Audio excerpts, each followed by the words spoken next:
চিরচেনা রূপে ফিরতে শুরু করেছে দেশের পরিবহন খাত। কয়েকদিন বন্ধ থাকার পর চলাচল করছে দূরপাল্লার বাস।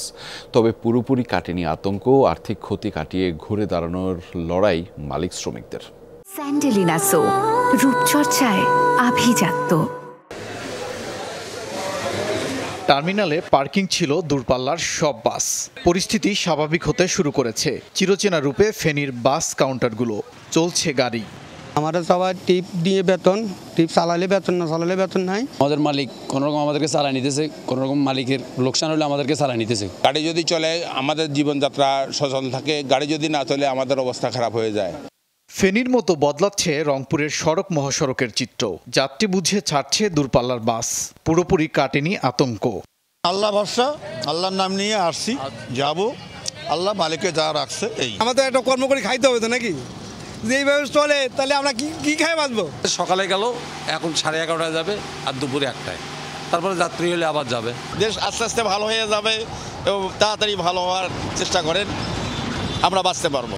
পার্কিং ছেড়ে সড়কে নেমেছে চুয়াডাঙ্গার দূরপাল্লার গণপরিবহন। বাড়ছে যাত্রী চাপও। একই চিত্র সারা দেশেই। 5 দিন গাড়ি চলেনি, আমাদের দুর্ভোগ। অনেক মানুষের ঘর দিন আনে দিন খাই, তাদের খুব কষ্ট শ্রমিকদের। মাঝে মাঝে কারফিউ দিচ্ছে, এখনো মানুষের হতাশা রয়েছে। অল্প পরিসরে গাড়ি ছাড়ছে, টুকটাক যাত্রী কম বেশি হচ্ছে। আমাদের তো পরিবার আছে, আমরা কিভাবে চলবো? তাই বাধ্যতামূলক আমাদেরকে কিছু গাড়ি চলতে হচ্ছে। পরিবহন সংশ্লিষ্টরা বলছেন, চলমান পরিস্থিতিতে সড়কে নামতে পারেনি বাস। এতে পরিবহন খাতে বড় ধাক্কা লেগেছে। আর্থিক ক্ষতি হয়েছে অনেক। হরতাল, অবরোধ, যে কোনো যানজটে আমরা প্রতিনিয়ত বাধাগ্রস্ত হইতেছি। আমাদের পরিবহন সেক্টর আসলে গত 2 বছর বিভিন্ন ধরনের ডলার সংকটের কারণে, বিভিন্ন যন্ত্র অংশ বাড়ি যাবার কারণে আমাদের পরিবহন সেক্টর ইতিমধ্যে খুব জীর্ণশীর্ণ অবস্থা আছে। দ্রুতই সব ঠিক হয়ে যাবে বলে প্রত্যাশা পরিবহন সংশ্লিষ্টদের। চান ক্ষতি কাটিয়ে ঘুরে দাঁড়াতে। ওবায়দুর রহমান, যমুনা নিউজ।